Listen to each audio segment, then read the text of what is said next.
જોઈ spark today news Prantij ખાતે ગંદા પાણીને લઈને મહિલાઓએ પાલિકા ખાતે દોડી આવી છે। વોર્ડ નંબર 1ના મોટાવાસની મહિલાઓ પાલિકા ખાતે દોડી આવી છે। હાથમાં ગંદા પાણીની ડોલ લઈ પાલિકામાં દોડી આવતા અને વિરોધ કર્યો છે। દોડી આવેલી આ મહિલાઓએ પાલિકામાં રજૂઆત પણ કરી છે। પ્રાંતિજ ચીફ ઓફિસર પોતાની ઓફિસમાંથી ખુરશી છોડીને બહાર નથી આવ્યા।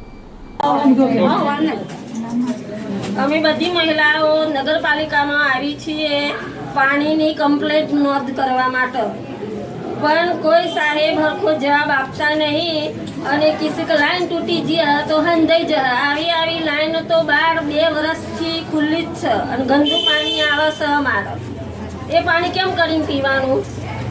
છોકરો બીમાર પડે, મોટો બીમાર પડે, ઝાડા ઉલટી થઈ જાય છે, મોય એકલા પૂરા આવશે, એકલી સેવા આવે એવું પાણી અમે પીએ છીએ।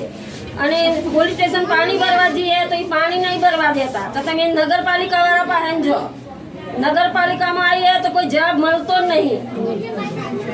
અને કે નર્મદાનું પાણી આવશે, નર્મદાનું પાણી ચો લગન આવે? જાતે બોર બનાવો અને બોરનું પાણી અમને તો આપો। શું નામ તમારું? ગીતાબેન।